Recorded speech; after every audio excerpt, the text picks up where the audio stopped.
नहीं लगा। 2 बार तो हमारे जहाँ प्रोग्राम हुए उसके बाद मंच के नीचे से बम ब्लास्ट हो गया था। वो तो विद गॉड्स ग्रेस हम लोग बच गए। यहाँ पर मेट्रो आने के बहुत चांसेस हैं, सो आपका इसके ऊपर क्या टेक है? Incoming every day 50,000 people are coming in Chandigarh from outside, and by the evening 50,000 they go back. They go back, yes. How do you handle? सारे देश के अंदर इमरजेंसी लगा दी। सारे नेता जो लोग दूसरी पार्टियों के थे उनको उठा के जेल में डाल दिया जी। सारे जो अखबार थे, चैनल्स थे, कोई टीवी था, कोई कुछ था, उसके ऊपर बैन लगा दिया कि जो न्यूज़ को वो क्लियर करेंगे वो छपेगी, बाकी न्यूज़ नहीं छपेगी।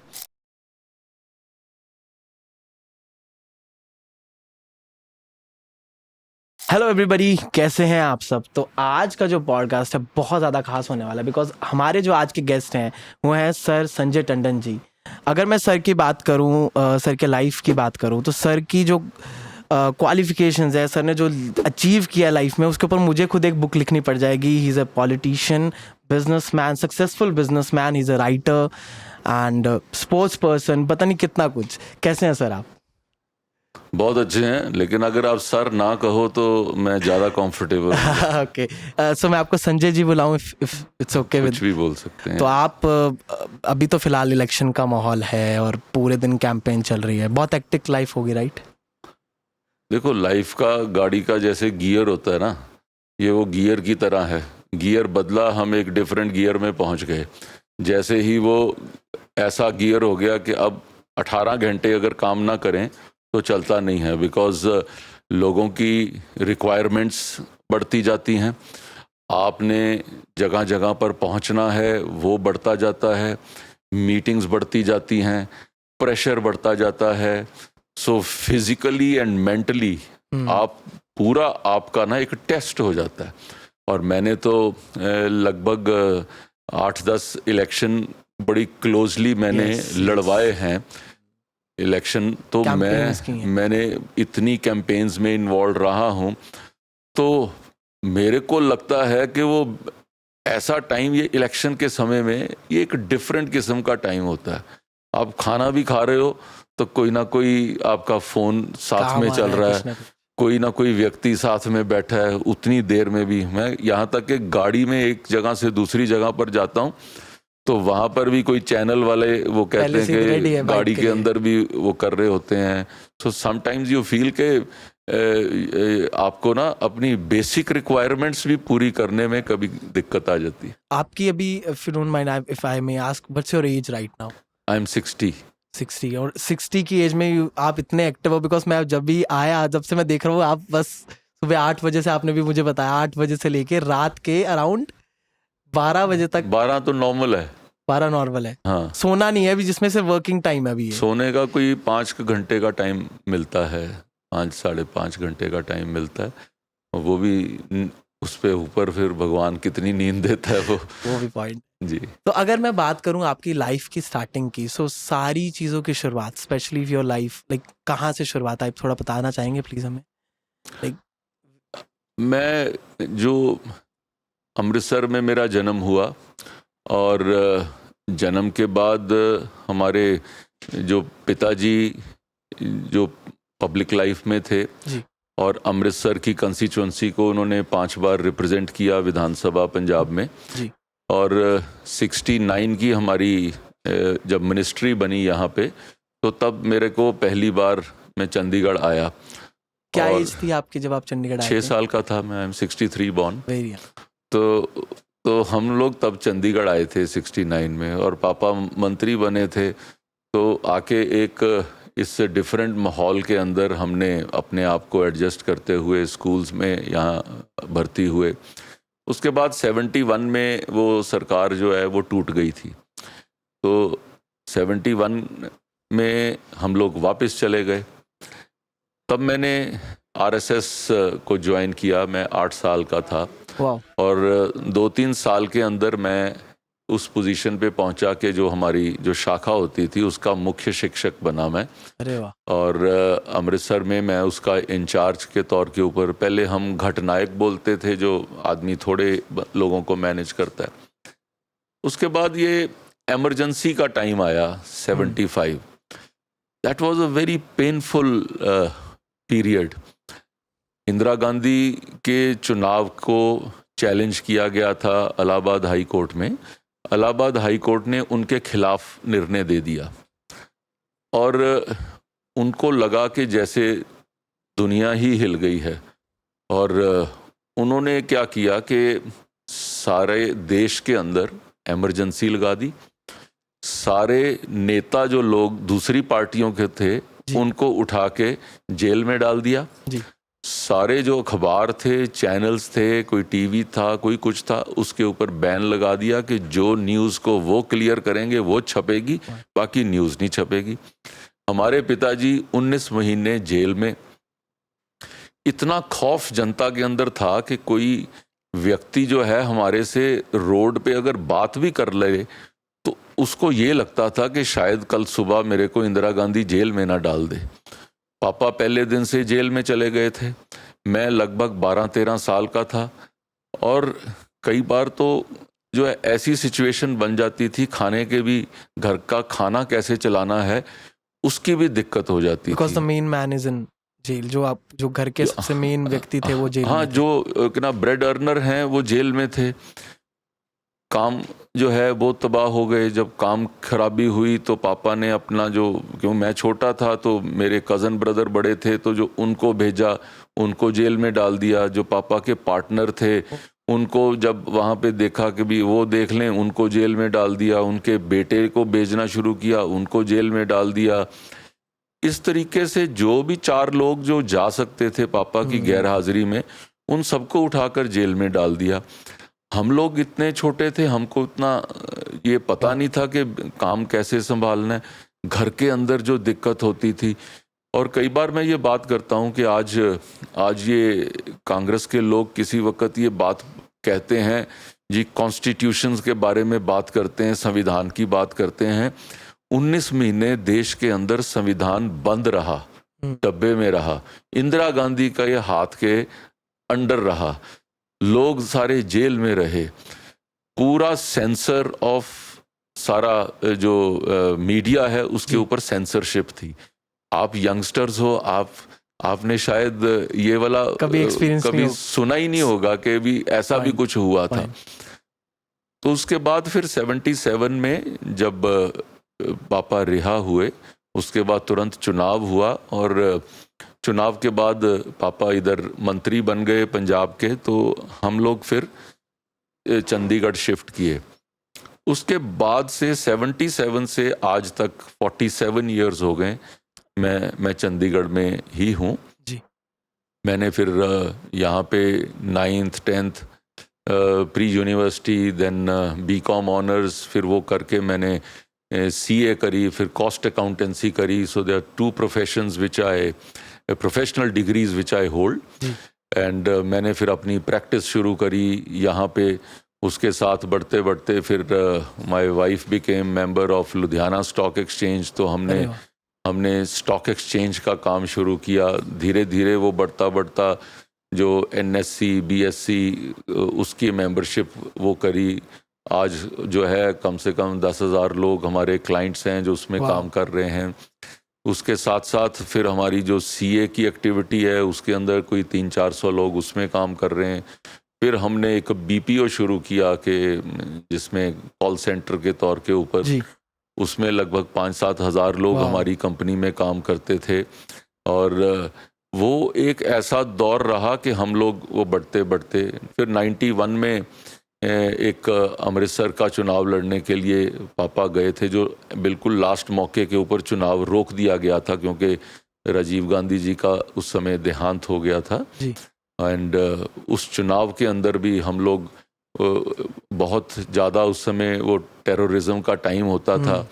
And I used to walk with my dad and with a gun in my hand over here. I got a training as a security, as a training ली थी, because पता नहीं लगा 2 बार तो हमारे जहाँ प्रोग्राम हुए उसके बाद मंच के नीचे से बम ब्लास्ट हो गया था। वो तो विद गॉड्स ग्रेस हम लोग बच गए। जहाँ हम रहते थे रात को वहाँ पर भी गोलियों की बौछार हुई। सो एक बड़ा वो डिफरेंट किस्म का, वो कभी Point, याद वो- करते हैं तो रोंगटे खड़े हो जाते हैं आप कि उस time- ऐसा टाइम जो है जी। वो भी हमने देखा। सो आप जब ये सारा माहौल आप देख रहे थे, आप बहुत यंग एज में थे, तो आपके साइकोलॉजिकली आपको कहीं ना कहीं चीज़ें लाइफ में इफेक्ट करी? बिकॉज 84 के टाइम मैंने जैसे रिसर्च करी तो 84 के टाइम आप उसके बाद आपको आपके घर पे हमले भी हुए, because he was active politician in Amritsar, the main city in Punjab. तो आपको कहीं ना कहीं मेंटली वो चीज़ें इफेक्ट करी लाइफ में कि ये चीज़ें, क्योंकि being a very young age अगर आज पॉलिटिकली वो चीज़ें हों तो मुझे पता है कि हमारे बहुत सारी यूथ को साइकोलॉजिकली वो कहीं ना कहीं डिस्टर्ब करेगी। जो उस टाइम की यूथ थी जैसे आप थे, तो आपको वो चीज़ें पॉलिटिकल एक्टिविटीज़ की वजह से डिस्टर्ब हुआ कुछ? आजकल का जो यूथ है और उस टाइम का जो यूथ है, एक थोड़ा सा दोनों में फ़र्क था। एक फ़र्क क्या है कि हमारे पास इतनी इन्फॉर्मेशन नहीं होती थी। आज के यूथ के पास, मैं सपोजिंग अभी आपको बोलूं कि उस कंपनी की इतनी टर्नओवर है, तो आप यहाँ से मेरे से बात करते करते इतना बटन दबा लोगे और देख लोगे कि भाई मिस्टर टंडन ठीक बोल रहे हैं कि गलत बोल रहे हैं। ये आप इतना कर लेते। हमको किसी चीज़ की सर्च करनी होती थी तो लाइब्रेरी में घंटे लग जाते थे। अवेयरनेस कम थी उस समय, इतना नहीं था। और जितना अपना दायरा होता था उसके बियॉन्ड जो है वो कितना, कोई इतने टीवी चैनल्स नहीं थे, कहीं पे कोई सोशल मीडिया नहीं था, कहीं कोई गूगल जैसा तो शब्द ही नहीं सुना था। तो मेरे को बताओ हम कहाँ पे इफेक्ट होते? पापा ने कहा कि इधर चल पड़ो, हम इधर चल पड़ते थे। उस समय आज आपको कोई आपके फादर कहें कि भी तुमने इंजीनियर बनना है, तुमको यार मैं तो पॉडकास्ट करूंगा, इंजीनियर मुश्किल तो है। तुम्हारे पापा एडजस्ट कर लेंगे कि ये आज का टाइम है जी। उस टाइम जो बंदा इंजीनियर बनना चाहता था, पापा बोलते थे डॉक्टर बनना है तुम्हें।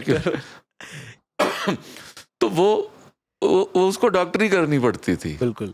हमारे पापा या दादा लोग डिसाइड करते थे उस समय कि भाई इसने क्या करना है। सो एक समय का वो बदलाव हमारे को बचपन से ही पापा ने जो वो बुक्स जो हमारे ऐसे हीरोज ऑफ इंडिपेंडेंस रहे हैं जी, उन्होंने ला के सारी बुक्स वो देते थे। We were not allowed to read any other kind of literature.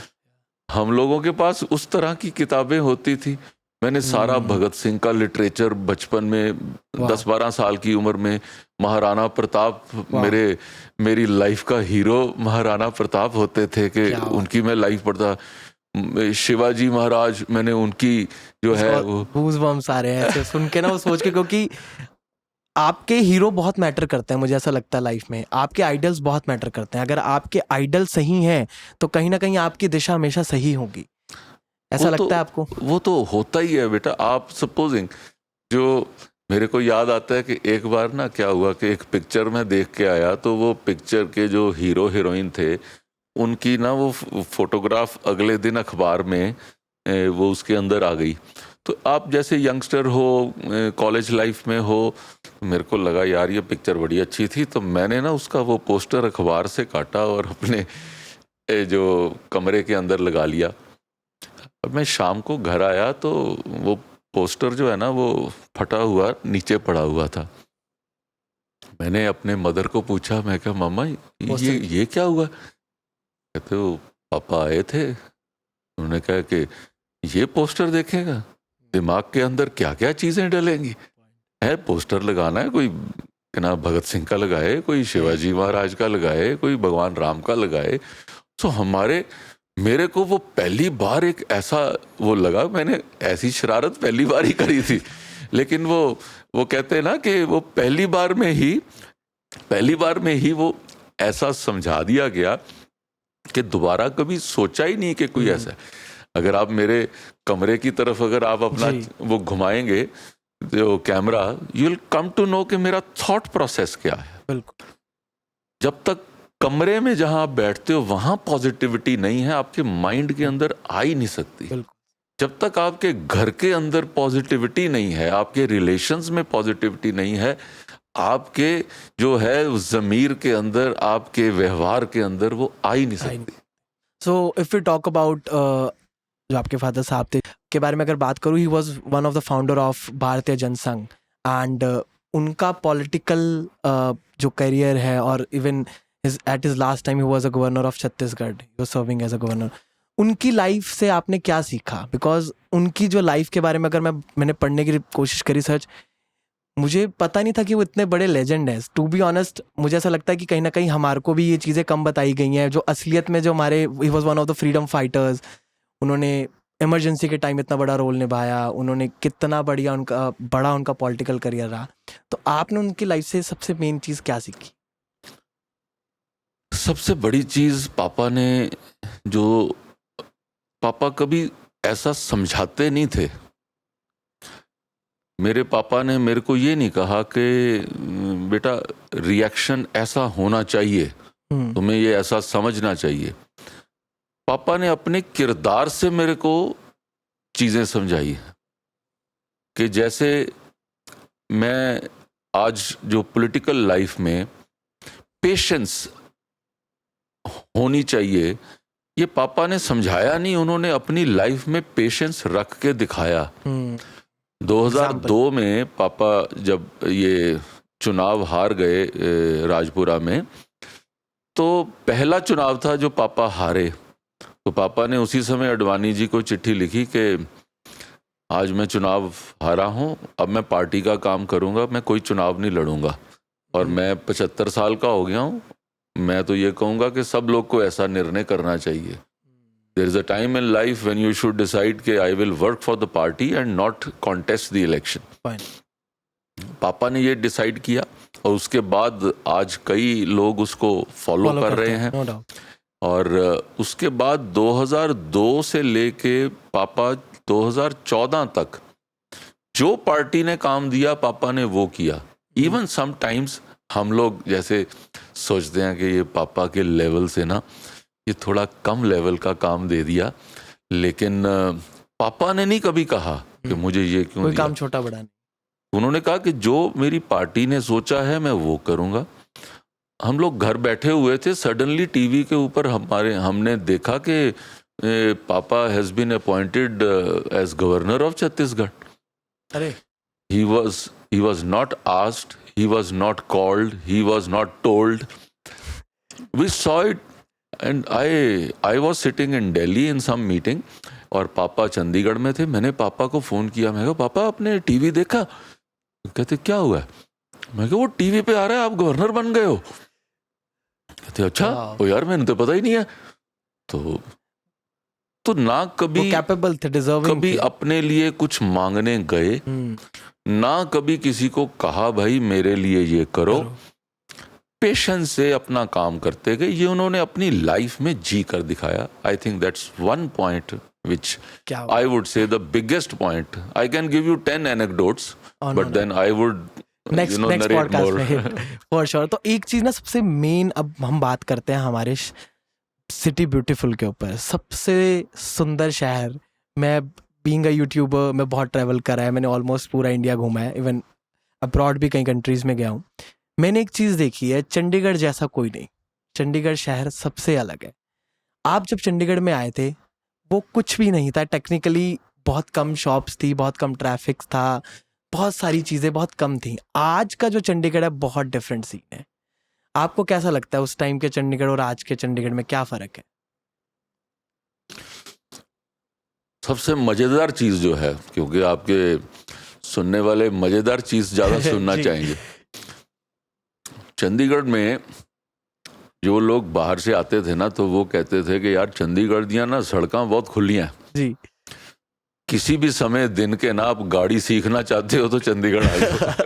पहले की बात है ये उस समय की बात है, बिकॉज वहाँ लोगों के जो माइंड सेट में वो सड़क की जो चौड़ाई है, जो आप जब छोटे शहरों से आते हो तो वो कोई 15 फुट से ज्यादा क्या कोई रोड ही नहीं देखी होगी।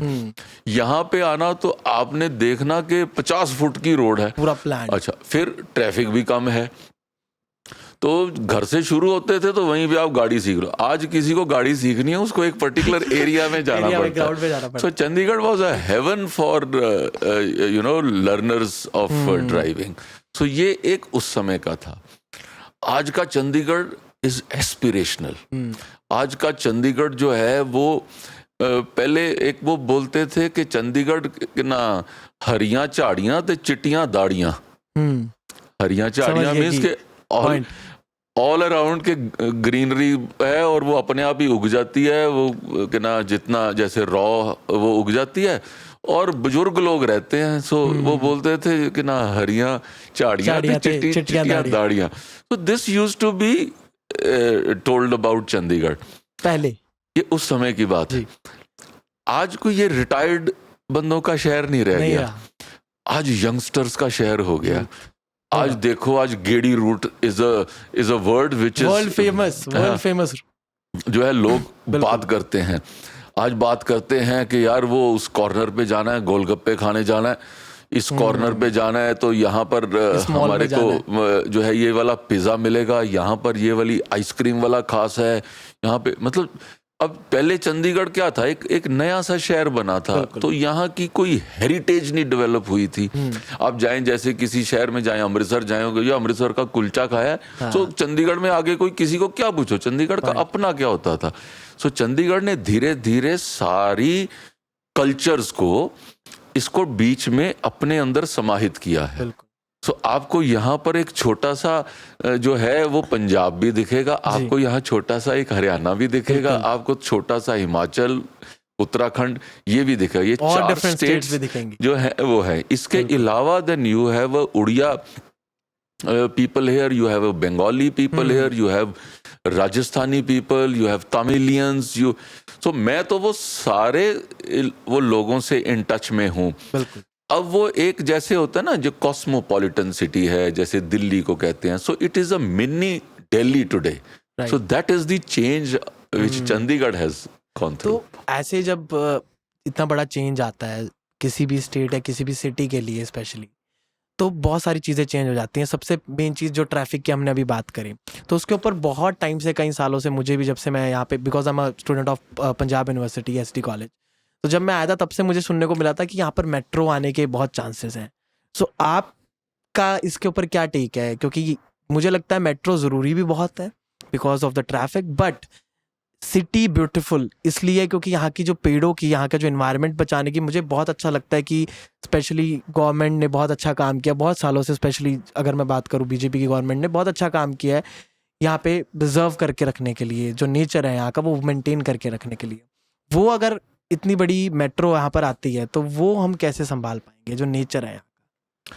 देखो, ये दोनों चीज़ों का हमेशा एक ना एक बार वो कॉन्टेस्ट होता है माइंड के अंदर जी। एक एस्पिरेशनल है, एक हेरिटेज है। ना अब आपके सवाल के अंदर दोनों ही छुपे हुए हैं। Half of your question is about the heritage protection, half of your question is aspirational. बिल्कुल। आप इन दोनों को समाहित कैसे करोगे, दोनों को कैसे जोड़ोगे? शहर के अंदर जो अब डेवलपमेंट के साथ साथ लोगों की रिक्वायरमेंट्स बढ़ रही हैं, पॉपुलेशन बढ़ रही है, जो इधर सराउंडिंग एरियाज में भी लोग कहते हैं कि भाई चंडीगढ़ में एक जगह होनी चाहिए, एक ऐसा।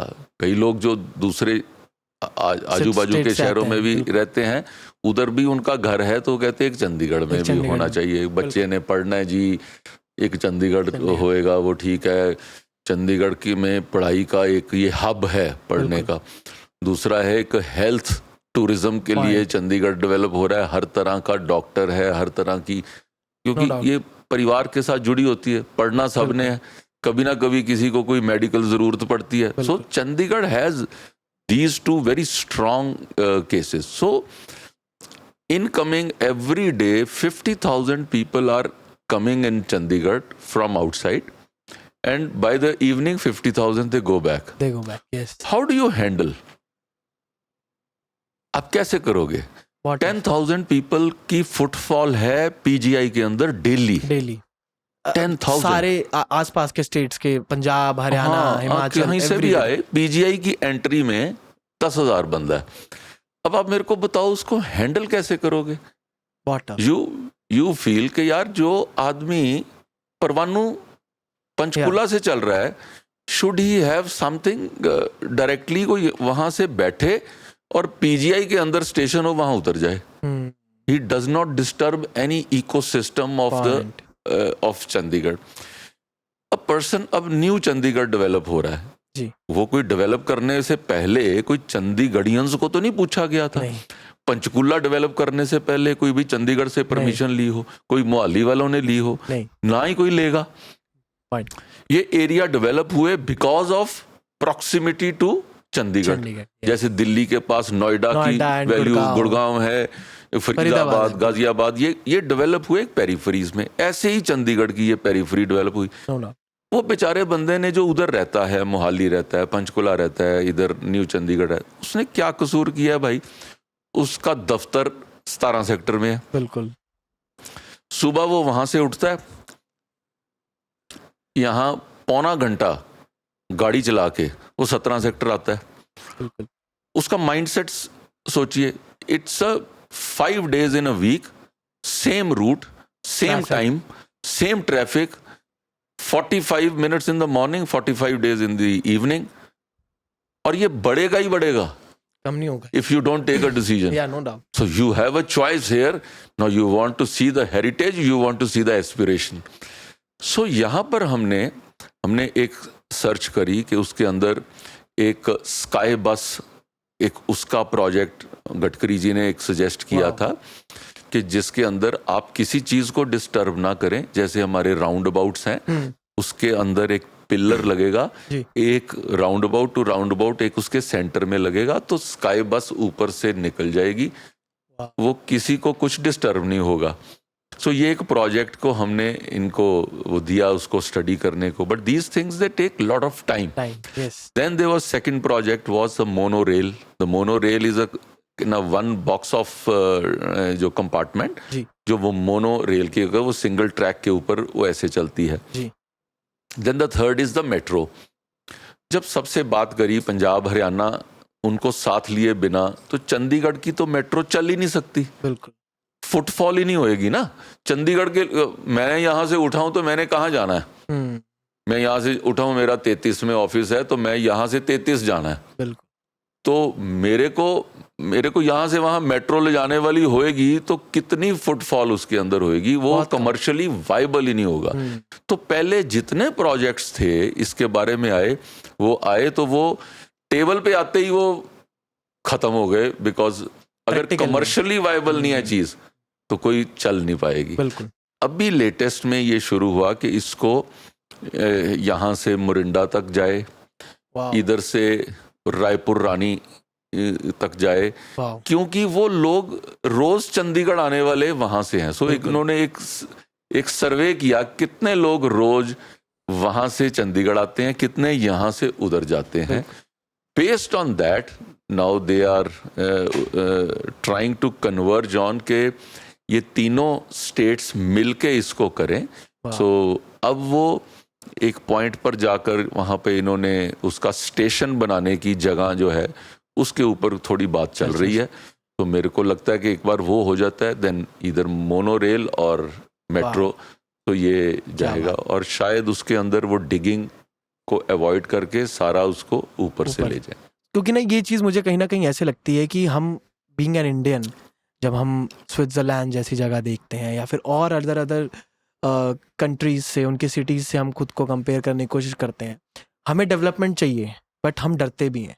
हमें पता है कि डेवलपमेंट की भी एक कॉस्ट है जो कि शायद हमें नेचर वाइज या फिर हमें किसी न किसी तरीके से शायद कभी देनी पड़े, तो उससे लोग डरते हैं. बट ये चीज़ बहुत सुन के बड़ी अच्छी लगी, बिकॉज पता क्या सबसे मेन चीज़ होती है रिसर्च. अगर आज आपकी टीम की, आपकी गवर्नमेंट की रिसर्च सही है और वो प्रैक्टिकली और थ्योरिकली दोनों चीज़ों की तरफ सही जा रहे हैं, तो मुझे लगता है कि ये चीज़ सक्सेसफुल ईजिली हो जाएगी. नहीं बेटा, बेसिकली हम अपनी आने वाली जनरेशन के अंदर इन्वेस्ट करते हैं. आपके फादर ने आप में इन्वेस्ट किया होगा, कहीं एजुकेशन दी होगी, कहीं कुछ समझाया होगा, कहीं कुछ सलीका सिखाया होगा, कहीं कल्चर आपने उनसे सीखा होगा, कहीं संस्कृति, कहीं समाज ने आप में कंट्रीब्यूट किया होगा. But you do it for your next generation. आप मेरे को बताइए कि आने वाली जनरेशन अगर दिल्ली के अंदर मेट्रो ना होती आज की डेट में, आप दिल्ली ट्रेवल किया ही होगा, बिल्कुल बिल्कुल, can you imagine Delhi without metro today? Not at, never. Even Mumbai without local कह सकते हैं आप, मुंबई शहर विदाउट लोकल। इन शहरों में से आप अगर इसको निकाल कर देखें हालत के, कि एक बार कोई ऐसी कोई एजिटेशन हुई थी, मेट्रो बंद कर दी थी, अभी रिसेंटली की बात है, देयर वाज समथिंग, दिल्ली की सड़कों में हालत क्या थी। आप 1 किलोमीटर नहीं जा सकते। आप इमेजिन करें आज से 10 साल बाद, 20 साल बाद, 30 साल बाद, how do you see Chandigarh? Don't you have to take some decision? You will have to take some decision. मेरे घर में अगर बच्चे की शादी हुई है तो मेरे को उसके लिए रूम का प्रोविजन तो करना पड़ेगा। अगर बच्चे के आगे बच्चे हो रहे हैं तो मेरे को उसका प्रोविजन करना पड़ेगा, otherwise then I fade out यार, टल ठीक है, आप संभालिए। आपका खुद का घर है ना सर। देखो, जब अगर मैं बात करता हूँ कि मेरा जो शहर है, छोटा सा टाउन है लाडवा, कुरुक्षेत्र के उसमें डिस्ट्रिक्ट में आता है, मुझे अपना शहर बहुत प्यारा है। तो ये चीज़ बड़ी देख के अच्छी लगती है क्योंकि आपको आपके शहर से बहुत प्यार है, चंडीगढ़ से आपको बहुत प्यार है, ये साफ दिखाई देता है। अच्छा, लास्ट मेरा एक छोटा सा क्वेश्चन रहेगा। मैंने जब आपके ऊपर रिसर्च करी, जब मैंने पढ़ा कि you are also a writer, आपने और आपकी वाइफ ने मिलकर बहुत सारी बुक्स लिखी, आप उनके बारे में थोड़ा बताना चाहेंगे? बिकॉज इतना कुछ करने के बाद बुक लिखने का कैसे सोचा आपने? 2010 में आई गेस फर्स्ट बुक आई थी। बड़ी इंटरेस्टिंग कहानी है। मैं साईं बाबा के वहाँ पुट्टपर्ती में मेरा जाना होता है, और वहाँ पे जाते थे तो उधर जो है, जैसे ये बाबा की फोटो लगी है, तो उस जगह पर एक वो बुक ट्रस्ट है जी, वहाँ पे एक कैलेंडर पड़ा हुआ था, और वो कैलेंडर जो है मैं वहाँ से लेकर आया, नहीं ये नहीं है, समथिंग ऑफ दिस काइंड जी। तो ऐसे डेस्क कैलेंडर था जी। तो वो डेस्क कैलेंडर मैं लेकर आया, मैंने अपने टेबल पे रख दिया। वो डेस्क कैलेंडर रोज एक नया थॉट होता था जी। ये 2000 के आसपास की बात है। तो मैंने ना, उस टाइम ये ईमेल सिस्टम शुरू हुआ था, ताजा, आज तो email is like very basic, हाँ बेसिक थिंग। तो उस समय था कि कईयों को समझाना पड़ता था, यार अच्छा मेरी चिट्ठी कैसे आ जाएगी तेरे कंप्यूटर में, तो ये समझ नहीं आती थी तब। तो मैंने उसमें ईमेल के ऊपर मैंने ये टाइप करना उसका, और मैंने जितने लोग थे उनको भेज देना। It started as a good thought series, good thoughts volume 1 ऐसे करके वो मैंने भेजना शुरू किया। आज 2024 है जी, 24 साल हो गए, बिन नागा, every day 6 o'clock in the morning, good thought मेरा 5000 लोगों को और रोज पहुंचता है। उसको 5001 कर दो, मुझे भी ऐड कर लो प्लीज, वेरी वेरी अपना ईमेल मेरे को आप टेक्स्ट कर देना, it will be, I really want to be the part of that family, because पता है कि सुबह उठते जो थॉट प्रोसेस दिमाग में घुस जाता है, वो कहीं ना कहीं पूरे दिन में काम आता है। नहीं, मेरे को कई लोग मेरे पुराने दोस्त हैं, अभी उस दिन मैं मिला निर्मला सीतारमन जो है, वो मेरे को मेरी, संजय भाई सवेरे my morning starts with your good thought. तो वो उन्होंने भी ऐसे कहा। तो हुआ क्या कि जब हम 6 दिन ये भेजते थे, तो एक दिन मेरे वाइफ ने कहा कि हम लोग सारा हफ्ता ये भेजते हैं, थोड़ा मोनोटनस सा हो जाता है, let us start sending a story on Sunday, 6 दिन आप ये गुड थॉट भेजो। मैंने कहा यार अच्छा आइडिया, अब स्टोरी कहाँ से लाएंगे? तो उस समय ईमेल पे कोई ना कोई स्टोरी आई होती थी, कोई अच्छी सी, तो ऐसे करके हमने स्टोरीज को वो भेजना शुरू किया। वो कई लोगों ने कहा कि ले यार ये तो बहुत अच्छी चीज़ है, क्योंकि स्टोरी कनेक्ट्स, आपने थॉट आपको गया, आप शाम तक भूल जाओगे, लेकिन स्टोरी आपको याद रहेगी। तो फिर मैंने वो जो स्टोरी लोगों के पास रोज जानी शुरू हुई, तो 1 साल बीत गया। मेरे एक दोस्त ने कहा कि यार ये तुम्हारी स्टोरी आती है यहाँ पे, तो मैं इसको रोज थोड़ी किसी को सुना सकता हूँ, why don't you make a book out of it. तो मैंने प्रिया को कहा, मैं क्या प्रिया इसके ऊपर यार बुक बना लेते हैं यार, ये स्टोरीज तो बनी हुई हैं। बिल्कुल। तो उन्होंने कहा कि हाँ ऐसा ही करते हैं। तो she is an artist also, उसने उसमें एक स्केच बनाया हर स्टोरी का, और उसमें वो स्केच डाला, और हमने वो पहली बुक बट उसके अंदर stories were all compiled Compiled from from different different sources. sources. साल खत्म हो गया, अब साल खत्म हो गया, दूसरे लोग कहे हाँ भी अगला क्या कर रहे हो. सो दिस वाज के संडे को जाती थी स्टोरी, Sunrays तो of हमने Sunday. Sun rays for Sunday Over Sunday. हमने वो रख दिया. तो मेरा छोटा बेटा पास बैठा हुआ था, तो उसने कहा पापा ये संडे की आई है, अब अगली बुक कर दो मंडे वाह, ट्यूसडे. यार आइडिया तो series अच्छा बन है. गई है. So then we decided कि now the time is we should write these stories. वाह, फिर वो प्रिया स्टोरी लिखती है, मैं उसको एडिट क्या करता हूँ, फिर हमारी उसके अंदर कश्मकश होती है, कुछ बहस होती है, ये वर्ड डालना है ये नहीं डालना. फिर वो उसका स्केच बनाती है, फिर हम एक बाबा वाह. की सेइंग उसके साथ मैच करके उसको निकालते हैं. सो ये प्रोसेस ऐसे हुआ, बस भगवान ने कराना था वो कर दिया. हम कोई वो जन्मांतरू राइटर नहीं है. सही बात. अच्छा, एक आखिरी सवाल. एक तो आप पॉलिटिक्स में कैसे आए, और आपका हर एक इंसान का, जैसे अब आइडल की बात कर रहे थे, आपने पॉलिटिक्स में आने से पहले किसको अपना आइडल समझा पॉलिटिक्स के अंदर? 95 की बात है. जी. My father was president of BJP Punjab, जी. और हमारे घर में नरेंद्र मोदी आए. वो उस समय इस उत्तर क्षेत्र के वो प्रभारी होते थे. जी. तो जैसे वो बैठे हैं पापा और वो बातचीत कर रहे हैं, तो मैं चाय की ट्रे लेकर मैं गया. तो उन्होंने पूछा हाँ बेटा आप क्या कर रहे हो. मैंने बताया कि मैं चार्टर्ड अकाउंटेंट, मैं प्रैक्टिस कर रहा हूँ. तो उन्होंने कहा पार्टी का क्या कर रहे हो. मैं कहा जब चुनाव होता है जी 1 महीना काम कर देते हैं, बाकी मैं अपना प्रोफेशन देखता हूँ. ही सेड के अगर पढ़े लिखे लोग पार्टी में एक्टिव नहीं होंगे तो फिर कौन लोग पार्टी संभालेंगे. मेरे को समझ नहीं आई. मेरे को लगा यार मैं तो आज पकड़ा गया. तो मोदी जी ने, जो हमारे यहाँ के प्रेसिडेंट थे ज्ञानचंद गुप्ता, जो इस समय स्पीकर है ना हरियाणा के, जी. जी. वो प्रेसिडेंट होते थे, उनको बोला कि संजय को चंडीगढ़ की एग्जेक्टिव में डालो. That is my starting of political career in BJP's Chandigarh state. So how, आप किसको एज अ मेंटोर या आप किसको अपना आइडल समझते हैं अगर हम पॉलिटिक्स की बात करें? मैं बचपन से अपने पापा की जो है उनका हाथ पकड़कर ही चला हूँ. उनकी एक एक लाइफ का जो पॉइंट है, मैंने उनके ऊपर एक बुक भी लिखी उनकी लाइफ के, बलराम जी दास टंडन एक प्रेरक चरित्र. So I have learned a lot from him immensely. वो बुक ऑनलाइन अवेलेबल है, वो जो आपने बुक? जी. आज भी जो है वो मेरे को आई वुड से कि आज भी उनकी जो पुरानी शिक्षाएं हैं वो आज भी मेरे को मदद करती हैं. कोई आदमी मेरे पास आता है तो किसी वक्त मन में आ जाता है यार ये बंदा क्या बात कर रहा है यार, इसको कैसे हैंडल करूं मैं. तो मैं मन में सोचता हूं कि यार इस सिचुएशन में मेरे पापा ने क्या किया होता, तो मेरे को एक फ्लैश आता है. तो जो मैं उस ढंग से उसको जब मैं मैनेज कर लेता हूं, मेरे को लगता है यार he is still there to guide me.